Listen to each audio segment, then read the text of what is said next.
Hi friends, welcome to my channel. Welcome to Gujarat Morbi. నిన్న వీడియోలో అయితే నేను మీకు చెప్పాను కదా, గుజరాత్లో కొన్ని చూడవలసిన ప్రాంతాలని. ఈరోజు మనం మస్చూ రివర్ని అయితే చూద్దాం. ఈరోజు మనం ఒక టెంపుల్కి అయితే వెళ్ళిపోతున్నాము. ఈ మస్చూ రివర్ యొక్క బ్రిడ్జ్ మీద నుంచి ఒక టెంపుల్కి అయితే వచ్చేసాము. చూశారు కదా, ఇదిగో ఒక శివాలయానికి అయితే మనం వచ్చేసామండి. పైన గుజరాత్లో రాసి ఉంది నీలకంఠ మహాదేవ మందిర్. ఇక్కడ మనం సొంతంగా అభిషేకం చేసుకోవచ్చు ఎవరికి వాళ్ళు. అంతేకాకుండా ఇక్కడ ప్రదక్షిణ కూడా సర్కిల్గా రౌండ్గా కాకుండా ఎలా చేస్తారంటే ధ్వజస్తంభం మొదలు సోమసూత్రం వరకు చేస్తారు. మళ్ళీ అక్కడి నుంచి ముందుకు వెళ్ళకుండా తిరిగి బ్యాక్ వచ్చేస్తారు ధ్వజస్తంభం స్టార్టింగ్ పాయింట్ వద్దకు. ఈ విధంగా ఇక్కడ ప్రదక్షిణ అయితే ఉంటుంది. మీరు ఎలా చేస్తారో ఒకసారి కామెంట్ చేయండి.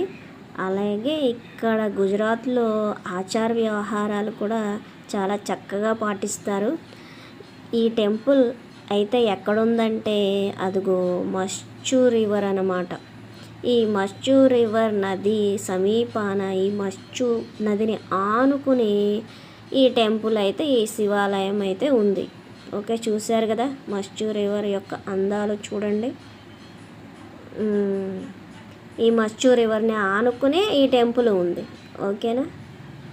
ఓకే, ఈ టెంపుల్కి మేము పద్దాక వస్తూ ఉంటాము. ఎందుకంటే ఈ టెంపుల్కి వస్తే చాలా ప్రశాంతంగా ఉంటుంది, చాలా ఆహ్లాదకరంగా ఉంటుంది. చూడటానికి ఎంతో బాగుంటుంది. పిల్లలకు కూడా చూడండి, పక్షులు ఎంత అందంగా ఉన్నాయో. ప్రకృతికి చాలా దగ్గరగా ఉంటుంది. చూడండి, రకరకాల పక్షులన్నీ ఉన్నాయి. ఓకే, నెక్స్ట్ విజిట్తో మళ్ళీ కలుద్దాం. Thanks for watching. Please subscribe my channel. Bye friends.